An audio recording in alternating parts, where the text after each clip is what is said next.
About to give them what they want. No Beastmode, dude. I don't think they're ready for this though. Beast mode, beast mode, beast mode, beast mode, beast mode, beast mode, beast mode. What's good, YouTube? You know who it is. Chris Jones, representing Pump Chasers. You already know what's coming. Here it is. Don't forget to head on down to TigerFitness.com and get your Pump Chaser subs. We got the creatine on deck and in stock. And fun fact about creatine, it's backed by the science. So if you like science-backed subs, you gotta have your creatine. Ding! You know we get that GEF whey on deck. Peach cobbler flavor. Hurry on down, get 30 minimum. 30 minimum! So check it out, fam. I want to talk to you guys a little bit about this video. You can say it's kind of going viral. Like, I've been seeing the fitness community talk about it. I went on YouTube the other day and it was like number 6 recommended. Not just recommended for fitness. It was number 6 recommended. So it's buzzing. And rightfully so. Interesting video. That's why I'm talking about it, okay? Now, in this video, Jeff Nippard did a 1-year experiment, okay? What he pretty much did was he wanted to see what kind of gains he can make if he dedicated a year to the craft. And what I mean by dedicating a year to the craft, we already know there's times where a lot of people, they just go through the motions, especially people who have been working out 10 plus years or more, just kind of going through the motions. He wanted to see what he could do if he tracked his training, right? Like literally tracked it, aimed for progress, tracked every meal, stuff like that for a year straight. And then he'll hit us with a documented video showing us the journey. But what made this video more interesting, he had his brother join him along for the ride. Now, what made this very interesting is his brother was a beginner. His brother is not somebody who's been living the bodybuilding lifestyle. Now, before we continue, we should already address the elephant in the room. Beginners, in most cases, should follow a beginner-style routine and not follow somebody else's diet. Everyone's calorie needs will vary from person to person. So we should already know this. Yes, a beginner should have their own diet, their own training program, right? They shouldn't be following someone else's shit, but for the sake of science. For the sake of science and to make the video more interesting, the brother followed Jeff alone. Pretty much did the same exact routine, same exact calories, everything. So this was a great video to see. It was a great video to see, and I'm sure it was enlightening for many. There were some things I liked about the video, so I want to give a little mini review. But there was one thing, honestly, just keeping it 100, there was about 4 things that really stuck out to me. But I'm going to just talk about one of them, because I do not want to give the impression that I'm here trying to tear this video down. Okay? There was 4 things that really stuck out to me. We're going to talk about one of them, for sure. Now, what I liked about this video was it gives you a realistic look of what 1 year of training can be like for somebody. One thing I've noticed in this industry, there's a lot of promoting people unrealistic results. And that's just pretty much, let's just keep it 100. Marketing to get your money. I can do this for you in 30 days. I can do this for you in 90 days. The results a beginner can expect after 1 year of training is going to vary person to person.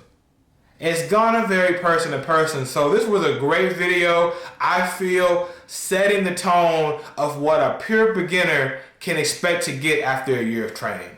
The results weren't crazy spectacular, but they weren't underwhelming either. They were some decent results. Another thing that really stuck out was Jeff and his brother. They both did 3,000 calories. Like I said, the brother followed what Jeff was doing. They both did 3,000 calories for 6 months. And after 6 months, they both put on a significant amount of body fat. okay? Now, that should be enlightening to a lot of people, because one thing I've noticed in the fitness community, there's this idea that I'm not gonna lie, I've said it many times, eat big to get big, but that's more so a figure of speech. Look on this screen right here. This video was like 8 years ago. You guys gotta understand, just because you see your fucking favorite YouTuber go to Chipotle every day, or you see motherfuckers eating ice cream before bed, or fucking Ben and Jerry's and they're still getting lean, that may not be you. And honestly, guys, it's a tough pill to swallow. I've coached hundreds of people, and let me tell you, I got people that can diet on 300 grams of carbs and still get lean. I got people that have to cut it down to 100 grams of carbs a day, and we do high carb days every 4 days. Everybody is fucking different. I pretty much told you in that video, Frank Zane, somebody who has won the Olympia 3 times. Frank Zane said it himself, I wouldn't go over 3,000 calories. I would just get fat doing that. Now think about this. Frank Zane won the Olympia 3 times and he was enhanced. And he said going over 3,000 calories would make him put on body fat. That's somebody with great genetics and roids. A lot of people overestimate how many calories is needed to get them growing. How many calories is needed to get that scale moving in the right direction, meaning heavier body weight. Some people don't need that much. It's gonna vary person to person. Some people, they can very well lean bulk on 2,600 calories. Some people might cut on 2,600 calories. Things are going to vary person to person. People's metabolisms are different. 3,000 calories is not a shitload of calories. But as you see, somebody like Jeff, who's advanced, who's been in the gym for years, he put on a significant amount of body fat, only consuming 3,000 calories a day for 6 months straight. And he was active. It's not like he was eating 3,000 calories a day and sitting behind a computer desk. He was taking in 3,000 calories a day, working out 5 days a week, and still put on that much body fat. So that should be enlightening to you. A lot of people overestimate how many calories they really need. Another thing that stuck out to me, Jeff traveled a little bit. He went to Mexico with his lady to finish his book, and he stayed for about 3 weeks, I believe. And later on in the video, Jeff and his brother, they spent some weeks down in Japan. Now what really stood out to me was they went to Japan for some weeks, right? They went out there to Japan and he adjusted the training. Instead of doing the 5 days a week training split they were doing, they brought it down to a full body training program. That's great because just like boxing, right? They have adjustments in the ring, right? The world is like a big ass fucking ring. Sometimes things are gonna change. If you're a dad, who knows? They might need you to help with the coaching staff for your daughter's volleyball team. You might need weekends off, right? You might need weekends off. You might have to adjust your split until volleyball season is over. Or you're going on vacation where you're gonna be doing a lot of walking around, traveling, catching subways, whatever, and you really don't want to have to stress about trying to get all your workouts in. You can bring it down to 3 days a week until vacation is over. Like, you got to know when to adjust. And that was great because I think so many people, and I've dealt with this in the past. Okay, this is from experience. So many people are scared to adjust. It's okay to temporarily change your split. And I think one thing, as people who live this lifestyle, who live this bodybuilding lifestyle, this lifestyle of fitness, so many people struggle with knowing how to adjust their programming, knowing how to adjust their routines. That was great that he showed that, because he could have easily just kept that to himself. He let you guys know, yes, I went on vacation, adjusted my program, and it made sense to go to a full body until we got back home. That was great. I'm glad he showed that. So, again, if you haven't seen the video, go check it out. And comment below in my video and let me know what you thought. Because like I said, there's a lot of things that stood out to me, and we're gonna talk about one of those things, okay? Check out this clip right here. I want y'all to check out this clip right here. You build most of your muscle in your first few years of lifting, then it slows down. And there's a theory out there that once you've been training for 5 or maybe 10 years, you've built all the muscle you can build. People call this your natural ceiling for muscle growth. And for the last few years, I've been thinking that I've reached it. Despite training as hard as usual, I just haven't really seen any noticeable gains in the last few years. And once you hit your natural ceiling, you have a decision to make. You can either maintain what you've built, saying goodbye to any new gains, or you can take anabolic steroids. I've definitely thought about using steroids, but I don't want to because the side effects scare me. I also don't want to just maintain if I can still make gains. As a bodybuilder, making gains is kind of the point, right? Now keep one thing in mind, fam. When I watch videos, I watch with a different type of lens. Not only am I a fan of bodybuilding, you hear me? Not only am I a fan of bodybuilding, fam. Okay, not only am I a fan of bodybuilding, but I'm forever, ever a student of the game. So just keep in mind when I watch videos, especially movies, I'm watching with a different type of lens. I'm peeping game down to the decimals in this bitch. And the point I'm making is bodybuilding is not just about building your muscles up. It's called bodybuilding.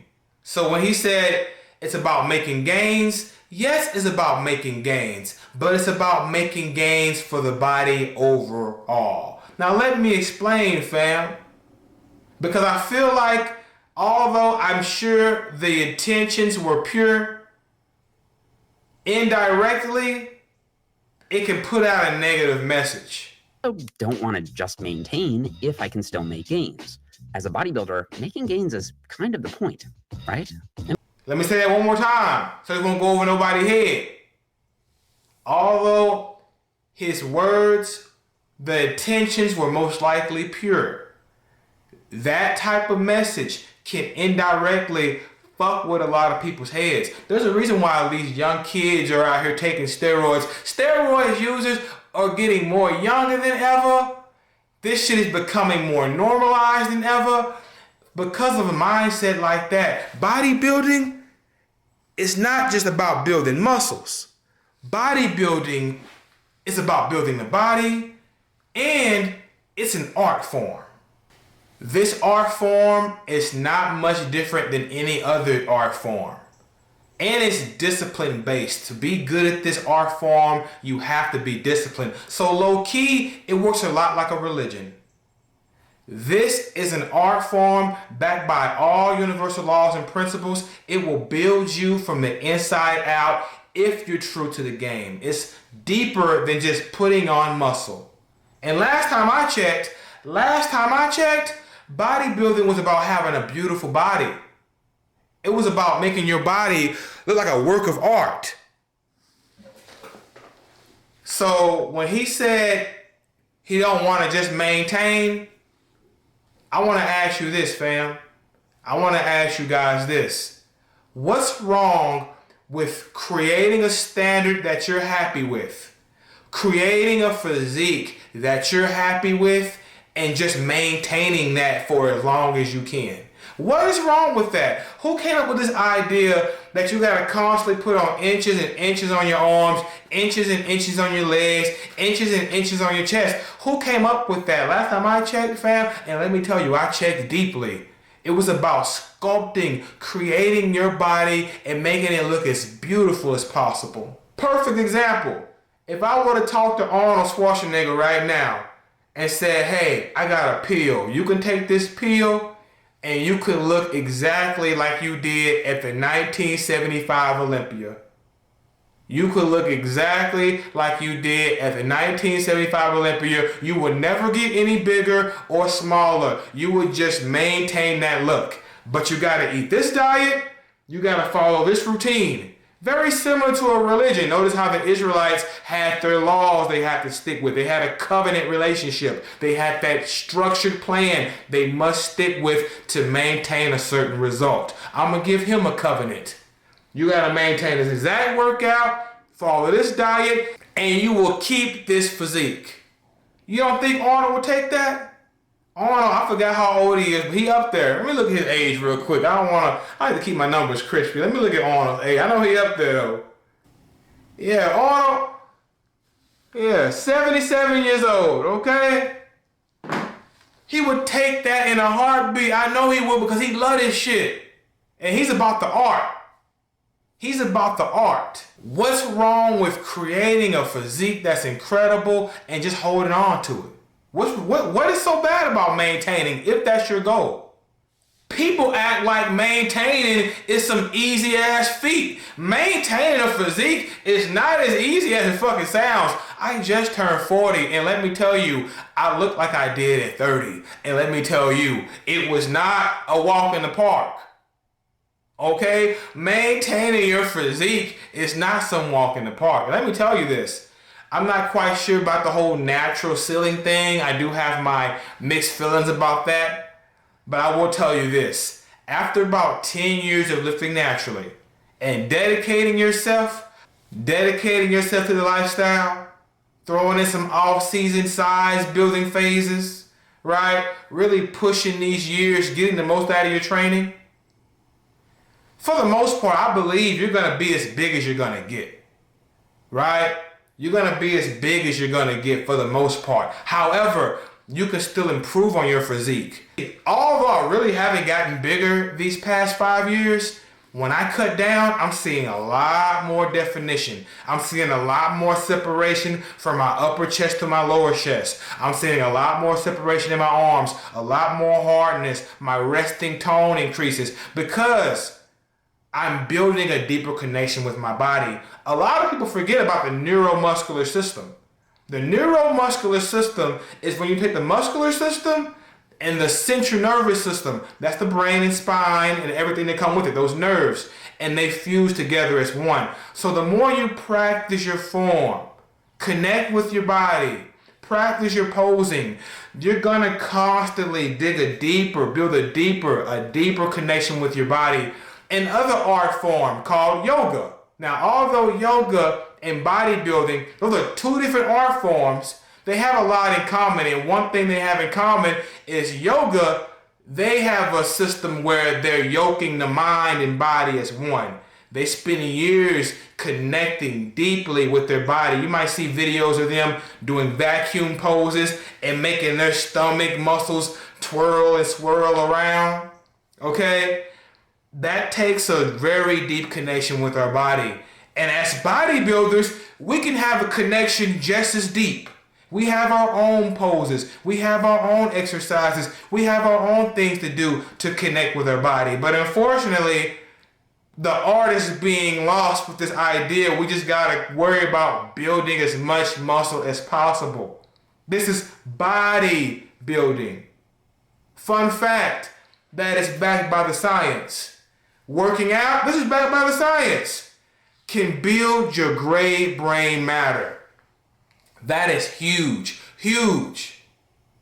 Last time I checked, the brain is part of the body.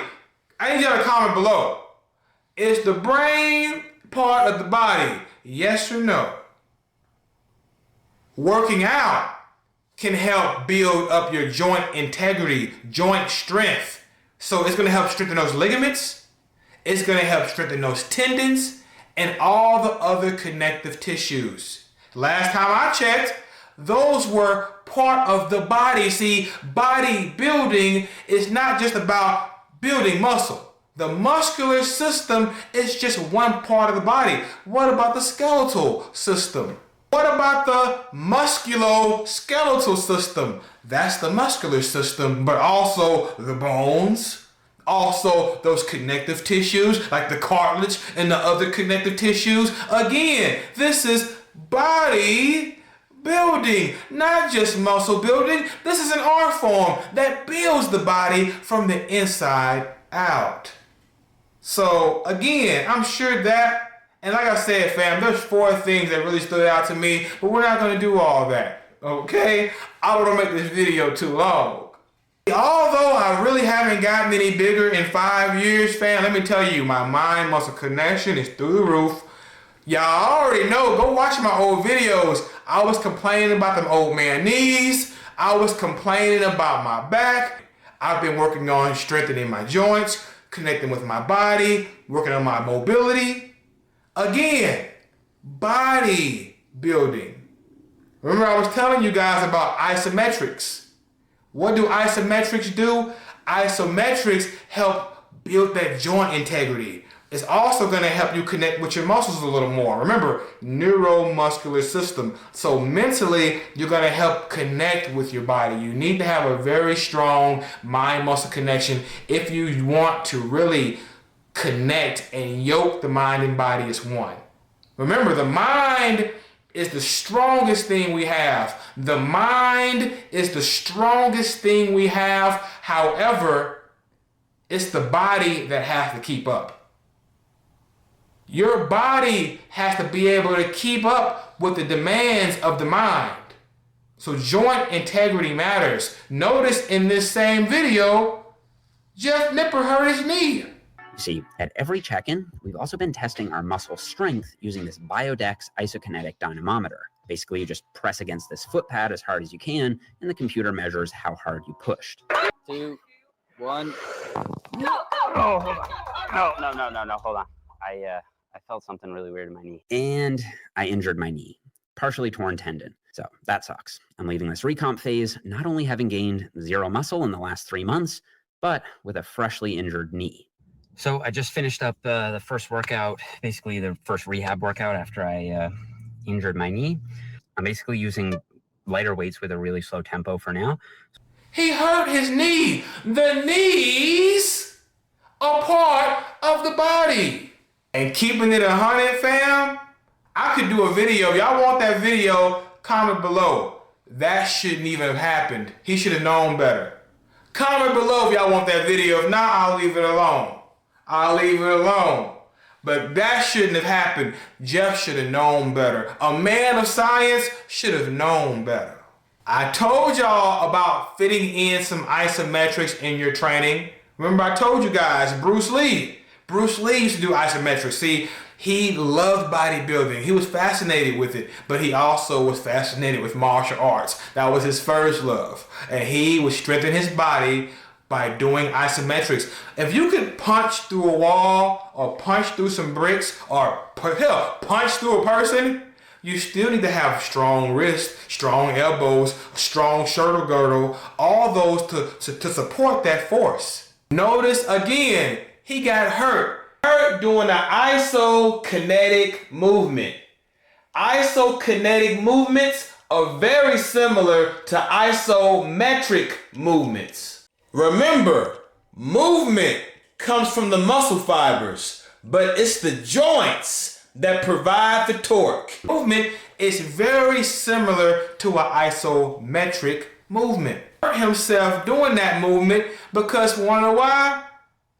Promoting them lengthened partials. See, lengthened partials and all that shit, yes, it might be good for your muscle growth. So whenever I do calf raises these days, I never fully go up onto my toes anymore. I simply rotate on the balls of my feet, staying in the stretched bottom half. You will be stronger this way though, so feel free to add some weight. Just make sure that you still control the negative. But this is body building. Body building. So isometrics is great to help build other parts of your body, especially joint integrity. Look at this clip of myself and Mike Israel. Look at this clip right here. There's a reason why there's 3 muscular contractions. There's the negative, eccentric. There's the positive, concentric. And then that isometric. That's the third. If it's harder to get to the top, that means when I hit that peak position, I have to isometrically contract and hold to stay at the top. If it's harder to get there, I got to work hard to stay there, correct? Mm-hmm. Well, that means it does isometric contractions. So I think it's, and also here's another thing. of all the three different types of contraction, if we had to rank them in order on proclivity to make you get more muscle growth, eccentric is rank 1, concentric is rank 2, isometric is dead fucking last. So if you're saying, look, isometric's really great, is it though? See, Mike, he has a PhD in sports physiology. He understands the science of muscle growth, but he does not, clearly does not understand the art form of bodybuilding. Because somebody who understands the art form of bodybuilding would not be disrespecting isometrics like that, although they may not be proven to build more muscle. Oh, they help build the body. That's a fact. A lot of times when people come through with knee injuries or any kind of nagging shoulder injuries, a lot of their rehab protocols revolve around throwing in some isometrics. Fun fact, backed by the science. So like I said, fam, there were more things that stood out to me, but that was the one I really wanted to talk about. You know, I feel like promoting this, we gotta get bigger till the day we die. It's just not a healthy mindset to promote to the next generation. There is absolutely nothing wrong with working for years to build a physique that you're proud of. And then come up with a system, come up with a program to just maintain that physique.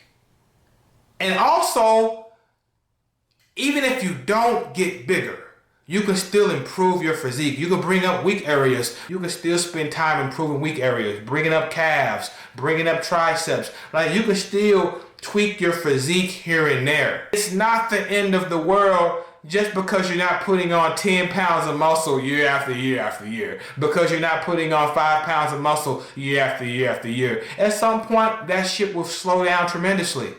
And you're gonna have to be satisfied with maintaining what you built or just improving those weak areas. You don't have to put on pounds and pounds of muscle to improve your quad sweep. You don't have to put on pounds and pounds of muscle to improve the separation in your shoulders or to improve your lats. You can very well transform and shape your physique without getting much bigger. But that's a whole other topic for a whole other day. Don't forget to like my shit, comment, subscribe, and holler back at your boy. Peace.